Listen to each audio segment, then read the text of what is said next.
Well, we've heard from the candidates, and now, as promised, we'll eavesdrop on what some voters have to say about the Quebec election campaign.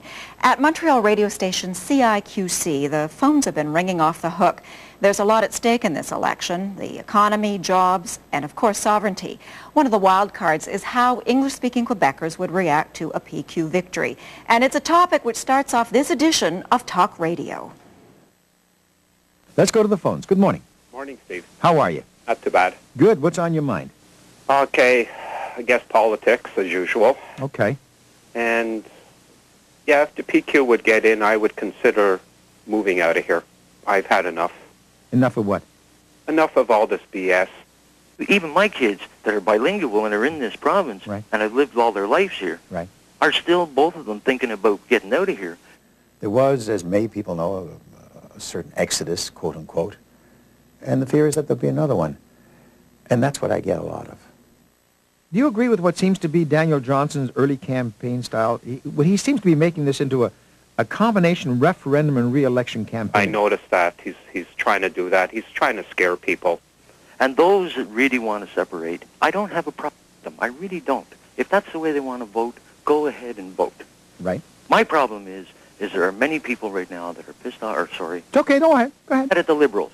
Yeah. And they're going to vote PQ simply because they're mad at the Liberals. He is a federalist. He's accepted as such. But he comes with a lot of burdens. It's like someone coming from a second marriage. They come into this new marriage with a lot of burdens, and he's got to overcome previous things. What's that, sir? It's called Beauty and the Beast. What are you, an advanced flack for the movie? What? No, it is Johnson and Parizeau. Johnson, oh, Beauty, oh, okay. Okay, that's kind of cute, Dr. Singh. That's kind of cute. What's on your mind?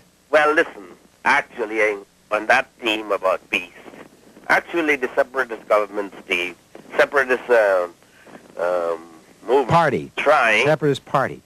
is trying to cause havoc like a big beast in a zoo. He's got away.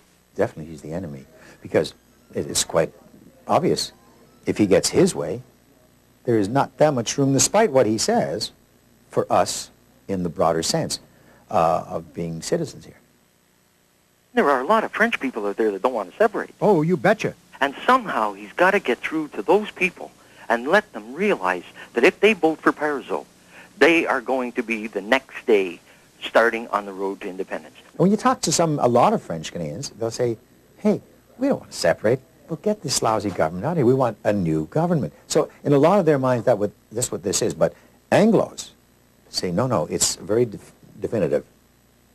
Separate or stay. So it's more clear for us.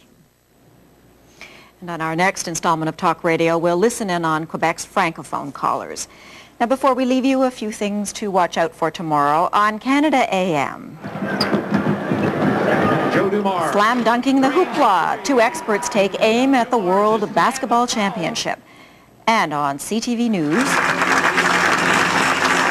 in the shadow of the past, Quebec Liberal leader Daniel Johnson struggles to escape the Bourassa years and those of his own father.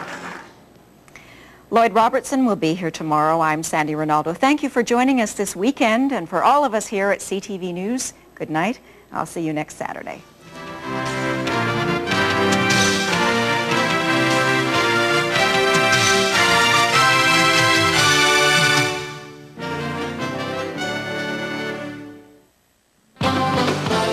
CTV News, making your world make sense.